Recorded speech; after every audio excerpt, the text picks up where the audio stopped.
Hi guys, it's Dane from Taro Pro. Just wanted to give you some instructions on how to run the USB. So you've got your computer, you've got your memory stick, your computer's completely shut down. I want you to just leave the USB plugged out for the moment and turn on your computer.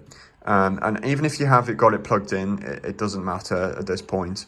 But unless you do know stuff in the BIOS and you have changed stuff in the BIOS already. But I'm assuming this is from someone who doesn't know anything about computers and has got very basic knowledge.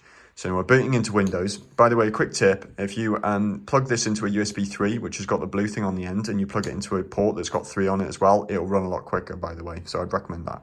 So we're going to plug in our memory stick, okay? So plugging that in now. And you will see this message come up that says you need to format this disk in the drive before you can use it. Now, the reason why that's happening is because on this memory stick, it has Linux on it, okay? This is Windows, and Linux doesn't understand Windows, and this has its own operating system, like Windows. And in your computer is a little hard drive, and that's what runs Windows on it, okay? This runs its own operating system straight off this, and it doesn't replace your hard drive, it's just in position of it, you can prioritize it. So that's what we're going to do now, okay? So we're going to shut down the computer as normal, just shut down your Windows as normal. And this doesn't do anything, won't affect anything to do with your data or anything like that. You take the USB out, everything in your hard drive, should be exactly as it is. All the files will be kept there and stuff like that if you're following my instructions perfectly. Right, so we're going to leave the USB in now. Now, this is going to be different from everyone's computer, but I'm just going to show you how it works with mine, okay? So I'm going to press the power button, and I know I've got to press this F7 button here. And you'll see at the bottom left, it'll say F7 boot option, okay? Now I get this menu up, and I've got these 3 options. Now you want to boot the UEFI, Kingston Data Traveler, or the, now the PO is my hard drive that's in the computer. So if I boot that, if I press enter on there, it will boot the hard drive, which means it will boot Windows. If I boot this one, it's going to run this Linux operating system that's put on here, this retro gaming operating system. Now, if you get a red thing that comes up and talks about secure boot, we need to go into the BIOS, which I can show you a little bit later, right? But for now, I'm just going to show you how to boot this. So I'm going to press now enter on the UEFA Kingston Traveler. And you'll see at the bottom, it'll say booting a Linux.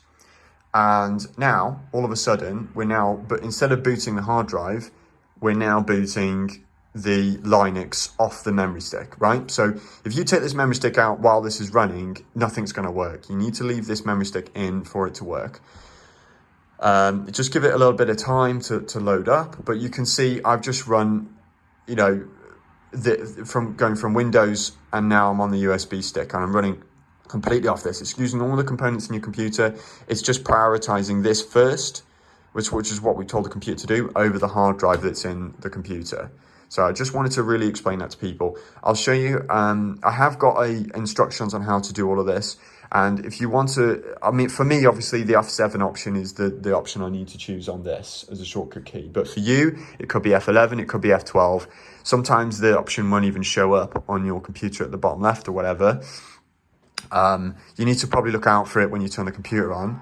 But the principle's the same. You need to press the key. And the way you find out the key is you'll find out your model number. So it could be a HP, Z-10 or something.